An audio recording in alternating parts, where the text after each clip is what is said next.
조선은 문명의 규모나 수준에 비하면 근대의 물질적인 문화기구 같은 것이 너무 늦게 등장하는 편인데, 특히 서점도 굉장히 늦게 등장하는 편이거든요.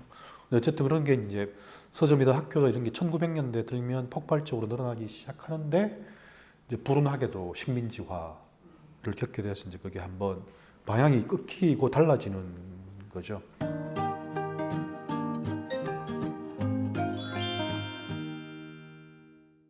근대문헌의 유통과 출판 등에 대해서 오랫동안 깊이 있는 연구를 해오신 천정환 선생님 모시고 근대문헌의 특징과 대중 독자층의 형성에 대한 얘기 들어보도록 하겠습니다. 선생님 안녕하세요. 네, 안녕하세요. 네. 천정환입니다. 제가 이 프로그램 준비뿐만 아니라 문헌 전문가로서 근대의 책 읽기에 열렬한 독자였습니다. 작가를 위주로 보던 관점에서 독자를 위주로 보는 관점으로 연구의 시각을 바꾸셨잖아요. 잘 지적하신 것처럼 기존의 문학 연구와는 약간 다른 지평을 열어서 독자라는 존재를 부각하고 또 문학사의 틀을 넓히는 작업을 하고 싶었던 게 맞고요. 또 마침 이제 그때 분위기가 문학 연구와 한국 문학사 연구의 지평을 넓히는 분위기였었어요. 선생님께서 이 책에서 특히 1920년대와 30년대는 주목해야 된다. 대중 독자층이 형성된 시기이다라고 말씀을 주셨어요. 관련돼서 이제 설명을 들어볼 수 있을까요? 조선은 문명의 규모나 수준에 비하면 근대의 물질적인 문화기구 같은 것이 너무 늦게 등장하는 편인데, 특히 서점도 굉장히 늦게 등장하는 편이거든요. 어쨌든 그런 게 이제 서점이다 학교다 이런 게 1900년대 들면 폭발적으로 늘어나기 시작하는데, 이제 불운하게도 식민지화를 겪게 돼서 이제 그게 한번 방향이 끊기고 달라지는 거죠. 1920년대가 되면 다시 폭발하면서 그 중간에 3.1운동이라는 또 정치적인 엄청난 계기가 있고, 3.1운동이 가지고 있는 의미가 일종의 문화혁명인 거죠. 그래서 이제 그때부터 본격적으로 미디어, 학교, 근대 교육에 대한 생각들이 다 달라지고 또 움직이는 방식도 달라지고 했던 게 아닌가 해서 근대적 대중독자가 그때 본격적으로 형성되었다라고 주장을 한 셈이죠. 한글을 읽을 수 있는 독자층도 3.1운동 이후에 훨씬 더 많아졌다라고 말씀을 주셨는데요. 문맹률의 하락은 어떻게 일어났죠? 식민지화가 되고 난 뒤에 그 한국 사람들은 또 다른 언어 체계를 받아들여야 되는데 일본어였던 거죠. 그래서 일본어를 할 수 있어야지 식자 행세를 하거나 문명을 제대로 누릴 수가 있는데, 교육의 기회는 제대로 평등하게 주지 않고 또 한글은 천시하고 또 일본어를 제대로 하려면 한자를 알아야 되고 가다가나 히라가나도 배워야 되고 이런 복잡한 그런 상황이 식민지인들한테 주어졌던 것 같아요. 일관된 문맹률 또 문식률 통계가 없지만 그래도 어쨌든 교육에 대한 의지, 배워야 잘 살 수 있다는 의지가 모든 조선 사람들한테 공통이었고, 모든 정파가 동일하게 식민 당국에게 막 그걸 요구했거든요. 교육의 기회를 확대하라고 요구했는데, 그럼으로써 어쨌든 급격하게 일본어든 한글이든 문맹률이 급격히 낮아지고 있었던 건 식민지 시대 내내 사실이었던 것 같아요.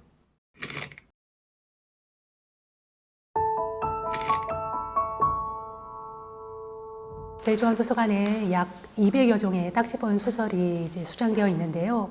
이 딱지본 소설은 예전에는 뭐 육전 소설이라든지 싸구려 소설이라고 얘기되면서 저평가된 적도 있지만, 사실 대중문화의 차원에서 본다면 여러 의미가 있는 것으로 알고 있어요. 네, 여기 보시는 바와 같이 이제 두 종의 딱지본이 있는데, 하나는 광활루 특별춘향전이라는 부제가 달려 있네요.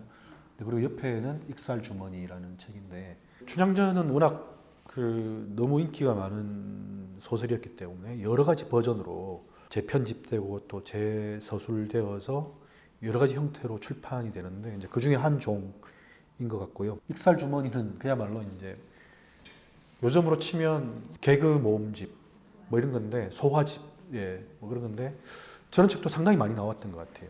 어떻게 생각하면 조선시대 때는 책을 굉장히 우상숭배하는 시기잖아요.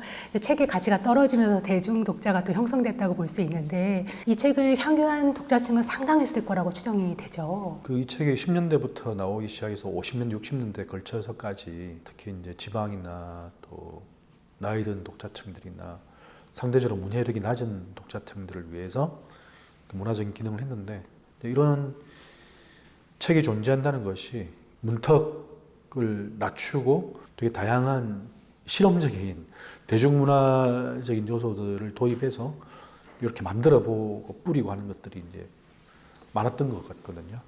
그런 걸 통해서 이제 대중문화의 지평이 넓어져 온 게 사실이겠죠.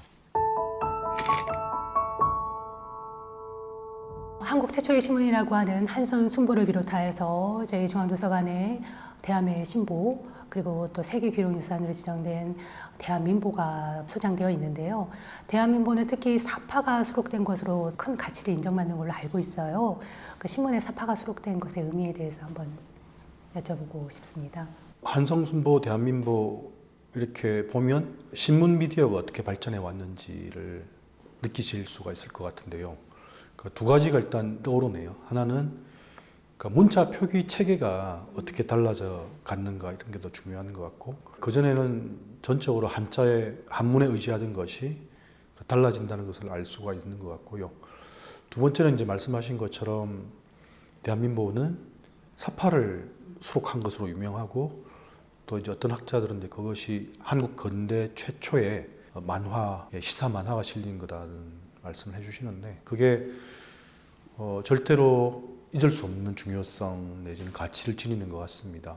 아직은 사진이 대중매체에 본격적으로 등장하지는 않고 좀 더 많은 대중이 점점 신문 같은 미디어를 보게 될 때 또 정보를 좀 더 효과적인 방법으로 또 사람들의 정서에 다가가기 위한 방법으로 만들어야 됐을 때 사파나 만화가 엄청난 구실을 하는 거죠. 특히 이제 대한민보 사파가 중요한 이유가 당시의 국제 정세, 한반도를 둘러싼 열강들의 책략 뭐 이런 거를 많이 그렸잖아요. 사설로 애국 계몽을 얘기하는 것보다 그림을 통해서 표현하는 게 훨씬 더 효과적이었을 것 같아요. 당시의 강대국들을 어떻게 표현하고 또 그런 유명한 사람이나 유명한 사건을 어떤 표상과 어떤 재현 방식으로 작가가 해석해서 대중에게 전달하는가 이런 것이 너무너무 중요한 이야기거리가 많은 그런 신문일 것 같습니다.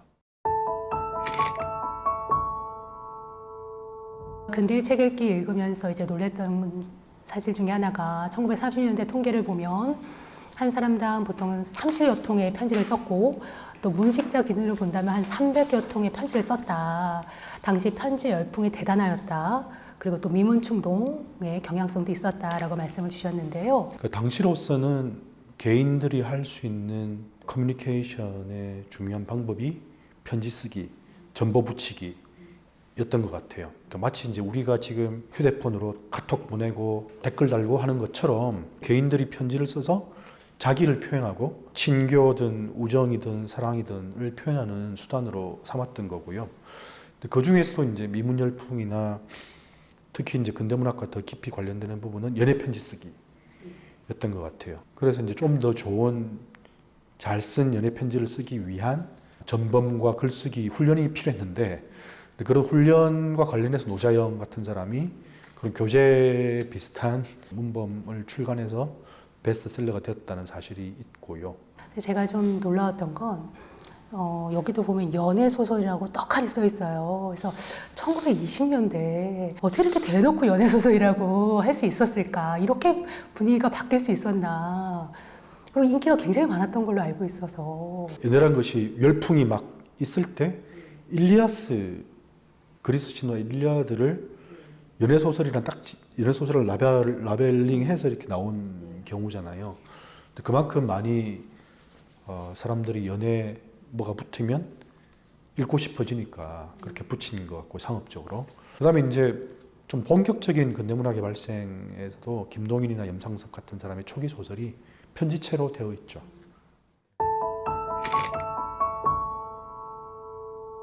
제주왕도서관은 창간호 잡지를 150종 이상 보유하고 있고요. 잡지의 경우에 1920년대 개벽이나 창조 등등 하는 순수 문예지가 나오다가 1930년대에 대중지가 나오는 걸로 알고 있는데요. 대표적인 잡지로 삼천리와 별공곤에 대해서 배치를 해보았습니다. 선생님, 그 삼천리와 관련해서는 많은 연구 진행하셨죠? 20년대 말에 시작해서 30년대 전체를 관통하는 잡지거든요. 김동환이라고 하는 문화민족주의자가 만든 잡지여서 삼천리란 제목이 상징하듯이 조선 자체잖아요. 1920년대, 30년대 맥락에서 민족주의가 할 수 있는 것이 뭐냐, 또 대중에게 어필할 수 있는 게 뭐냐, 이런 것들을 고민하면서 그걸 위한 담론지, 대중지로 만들었던 것 같고요. 150호가 넘게 발간이 됐죠. 그러면 당시에 가장 많이 읽힌 잡지라고 봐도 무리가 없나요? 그렇게 봐도 될 것 같습니다. 그러면 지면 구성도 좀 특수한 점이 있을 것 같은데요. 엄청 복잡하고 그야말로 잡스러운 잡지, 모든 걸 모아놓은 잡지. 당시의 대중문화, 당시의 대중정치, 대중사회의 분위기를 굉장히 잘 보여주기 때문에 중요한 잡지라고 생각합니다. 별공고는 1930년대에 만들어진 대중지로서 개벽사에서 나온 것으로 알고 있는데요. 이 잡지 역시 잡지 역사에서 중요하죠. 중요하죠. 이 천도교 종단이 20세기 초에 한국 사회에서 많은 역할을 하는데 단지 천도교인들뿐만 아니고 모든 조선인들에게 영향을 미치는 매체를 만들었던 것 같아요. 그 대표적인 게 개벽이라는 잡지였는데, 개벽은 별곤곤이나 삼천리에 비하면 훨씬 진지한 잡지였습니다.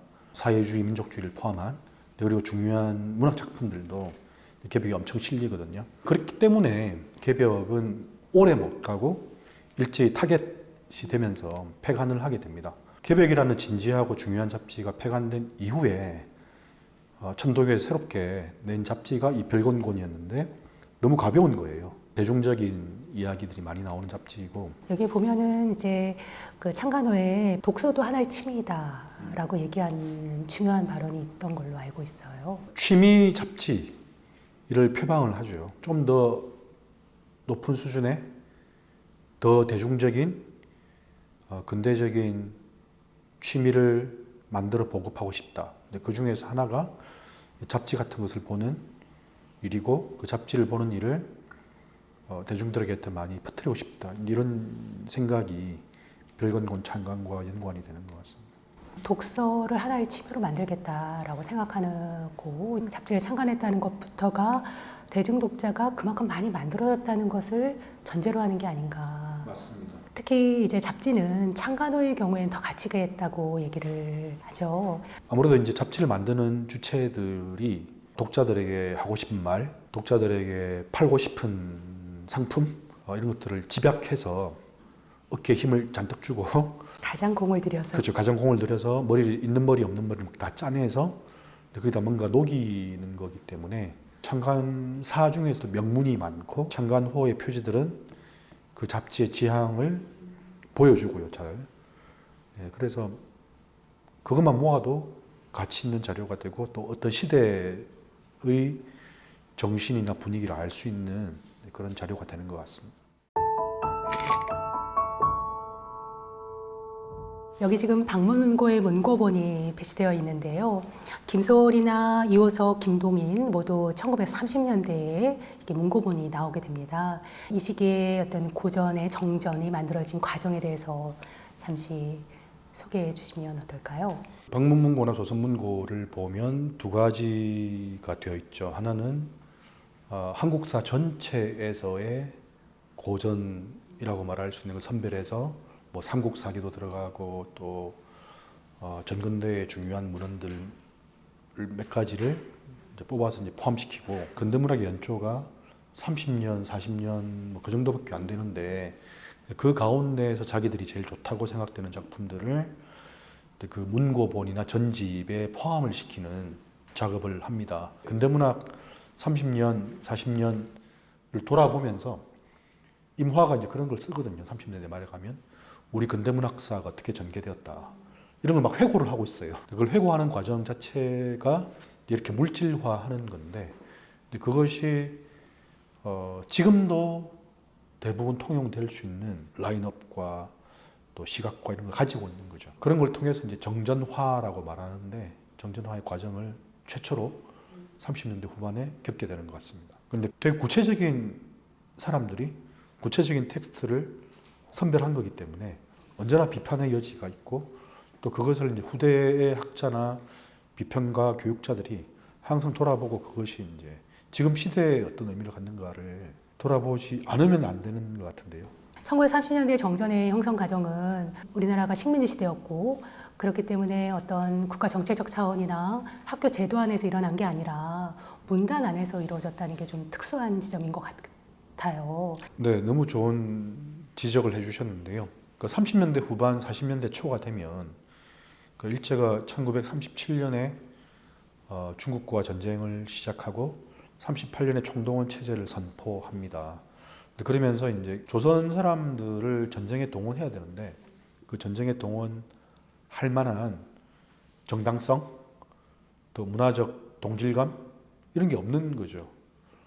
그러니까 자기들 전쟁이지 조선 사람들의 전쟁은 아닌데 그때 내선 일체의 문화적인 또 동시에 폭력적인 그런 정책들을 급격하게 펴게 되는 거거든요. 그 시점과 맞물렸기 때문에 이런 작업을 통해서 조선의 정신, 조선의 전통, 또 한글, 또 그 글쓰기 이런 것들을 지켜야 되고 또 그것을 뭔가 이렇게 사실은 얼마 안 된 우리 거지만 나서서 지켜야 되는 그런 것들이 되게 중요한 맥락일 수밖에 없었던 것 같습니다. 이 프로그램에 나와주신 최정환 선생님께 감사 인사드립니다. 감사합니다. 네. 인문학의 위기 이런 말들도 많이 하고 또 어떻게 보면 객관적으로도 많이 위축되어 있는 것 같은데 저는 이제 한국 문학사, 문화사를 가르치는 사람으로서 예기치 않게 외국에 자주 나가요. 왜냐하면 외국에서 굉장히 활발하게 한국 교육, 한국 문학, 한국학을 배우는 사람들이 있고 그 사람들과의 교류나 지원 또 상호 교류 같은 게 중요해져 가지고 네, 그래서 한국학은 적어도 앞으로 한 세대나 두 세대 정도까지는 더 중요한 학문이 될 것 같고 근데 그래서 전체 인문학 안에서도 위상이 엄청 높아져 있는 그런 상태를 유지할 것 같습니다. 그래서 그게 이제 생각지 않았던 보람이자 또 다른 공부의 과제가 되고 있는 것 같습니다.